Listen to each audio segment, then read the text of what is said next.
Hey, what's good, y'all? What's good, y'all? What's good, y'all? Um, it is Monday, March 20th. So dark 30 in the a.m. It's actually 3:15, and I am just hitting my second reading, and I'm checked some emails and got up on some things, and I'm reading Daily Reflections, which I said I don't particularly care for because it's a little dry. Um, but today I'm going to share it because it's speaking to me. It's entitled Love and Tolerance. It says, love and tolerance of others is our code. Now, it's very interesting. Loving and tolerating are two vastly different things. Tolerating usually means that you have a judgment for that person, but you allow them in your space to demonstrate your goodness. Keep this real, y'all. I don't want to ever be with anyone or in any place where I'm merely tolerated. Amen. You either love me or you don't. And I'm okay with either one. But don't play with me. That's where conflict arises. That's where resentments develop in that space where you're tolerated. And if you don't know the difference, then allow the other person to say what they need to say about how they're feeling. And if it's not valid for you, then have that conversation. If it is valid for you, then discuss why it's there. Love does not have an on and off switch, folks. There's different types of love. Amen. There's different levels of love. Amen. We've got agape. We've got eros. We have phileo. We have storge. There's different levels and layers of love. But you don't turn it off and you don't turn it on as it suits you. This reading says, I have found that I have to forgive others in all situations to maintain any real spiritual progress. How do you forgive when you're tolerating somebody?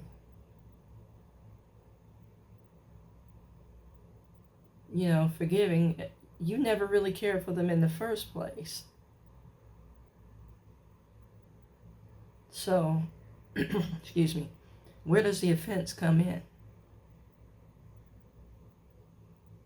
Did they damage your pride? Because tolerance, again, also involves a level of pride.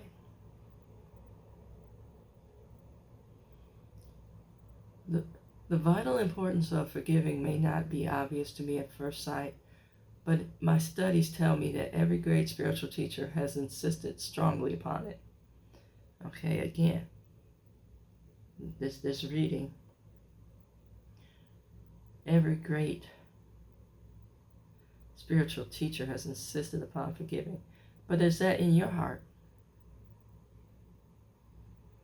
Or are you following someone else's lead?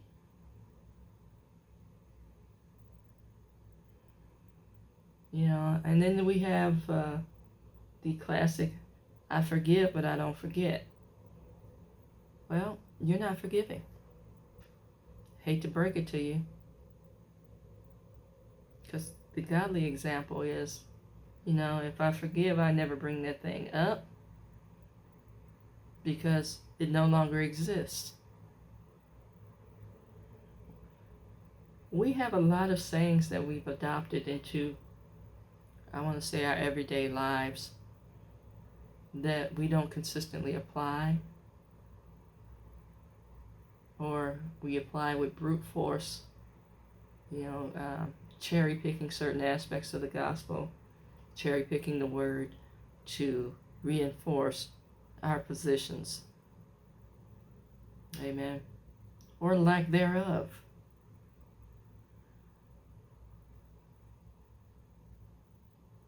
I want us to wake up to how we address things, why we address things, and falling in line with Christ, falling in love with Christ. Because it's through that love that you're able to demonstrate principles in real time, in real conviction, and in real love. Amen. Some people doubt the validity of a spiritual awakening. And I can tell you at some point in times, prior to my mom's passing, I was one of those skeptics. But, it was during that time. I had a whole lot of other stuff going on, but it was during that time that not only did I have a spiritual awakening, I had a grace awakening as well. Amen. Think about what you hear, what you take in, and what you share. And see if that falls in alignment with the gospel.